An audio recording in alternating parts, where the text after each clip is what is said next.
Om Swastiastu. Salam guru hebat. Bergerak, digerakkan, menggerakkan.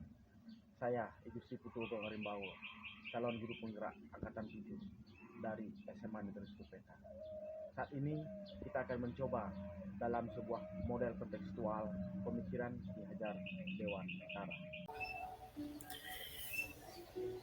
Riwayat singkat Ki Hajar Dewantara. Ki Hajar Dewantara lahir di Yogyakarta pada tanggal 2 Mei tahun 1889. Beliau lahir dengan nama Raden Mas Suryadi Suryaningrat, berasal dari lingkungan keluarga keraton Yogyakarta. Raden Mas Suryadi Suryaningrat saat genap berusia 40 tahun menurut hitungan tahun Saka, berganti nama menjadi Ki Hajar Dewantara. Dimaksudkan supaya beliau dapat bebas dekat dengan rakyat, baik secara fisik maupun hatinya. Perjalanan hidupnya benar-benar diwarnai perjuangan dan pengabdian demi kepentingan bangsanya. Beliau menamatkan sekolah dasar di LS, sempat melanjutkan ke Stopia, walaupun tidak sampai tamat karena sakit. Kemudian beliau bekerja sebagai wartawan di beberapa surat kabar dan aktif menulis banyak berita.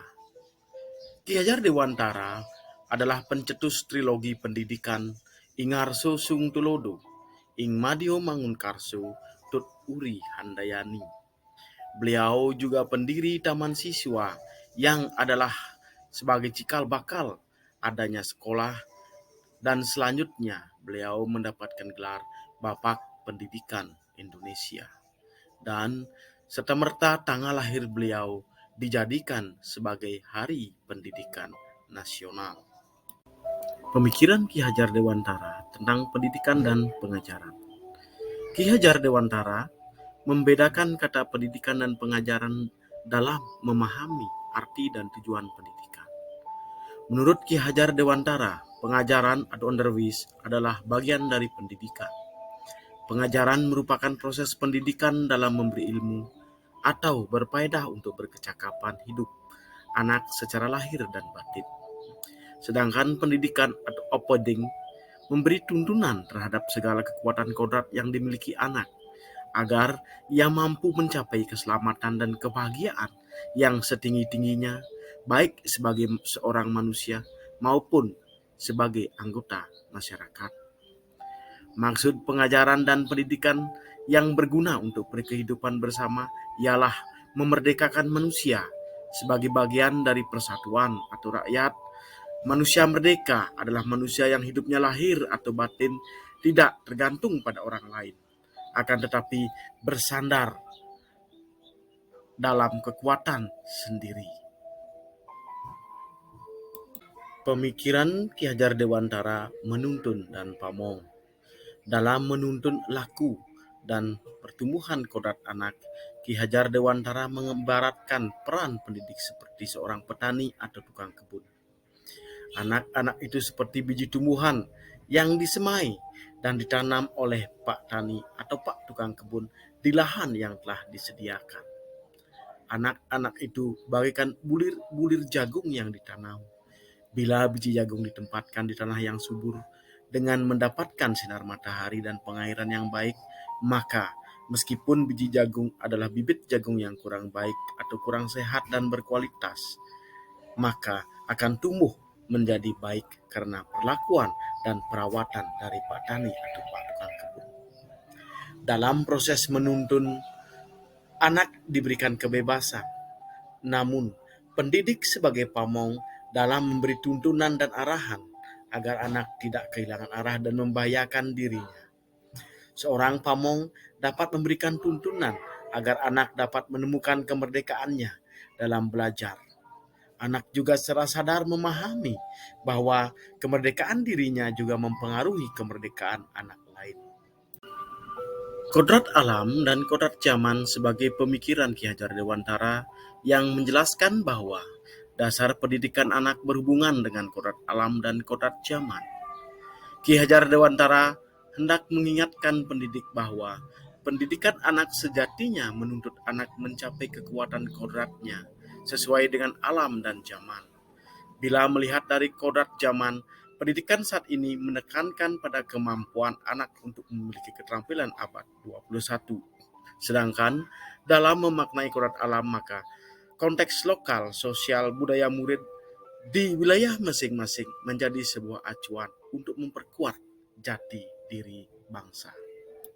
Setelah adanya kodrat alam, kodrat zaman, among, pamong, taman, maka terakhir adalah budi pakerti. Budi pakerti diartikan sebagai perpaduan antara cipta, karsa, sehingga menciptakan karya.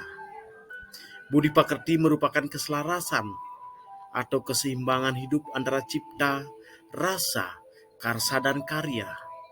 Keselarasan hidup anak dilatih melalui pemahaman kesadaran diri yang baik tentang kekuatan dirinya, kemudian dilatih mengelola diri agar mampu memiliki kesadaran sosial bahwa ia tidak hidup sendiri dalam relasi sosialnya. Sehingga ketika membuat sebuah keputusan yang bertanggung jawab dalam kemerdekaan dirinya dan kemerdekaan orang lain. Dari semua pemikiran Ki Hajar Dewantara terangkum dalam trilogi Ki Hajar Dewantara. Ingarso Sung Tulodo, Ing Madyo Mangunkarso, dan Tut Uri Handayani. Yang selanjutnya akan menjadikan pembelajaran merdeka untuk menemukan profil pelajar Pancasila. Tuangan trilogi Ki Hajar Dewantara kemudian masuk ke dalam Merdeka Belajar yang berpusat pada siswa untuk menciptakan profil pelajar Pancasila. Beriman dan bertakwa pada Tuhan yang esa dan berakhlak mulia, berkebinekaan global, gotong royong, mandiri, kreatif, dan bernalar kritis. Setelah ini dapat meningkatkan kualitas belajar siswa, di mana siswa bisa lebih inovatif, kreatif, dan memahami pelajaran yang lebih bermakna berikutnya. Siswa dapat belajar dengan inovatif, kreatif, dan lebih merdeka. Proses belajar siswa dalam tahap kreatif dan inovatif semakin meningkat, apalagi dengan adanya program Merdeka Belajar yang baru ini, siswa terlihat lebih mengeluarkan, lebih meningkatkan, lebih mengeksplor mengenai kreatif, inovatif dalam proses pembelajaran. Demikian tadi tentang pemikiran Ki Hajar Dewantara dalam model kontekstual. Semoga bisa bermanfaat dan selalu menjadi acuan dalam Merdeka Belajar sehingga berpusat pada siswa. Salam bahagia, salam guru hebat. Om Santi Santi Santi.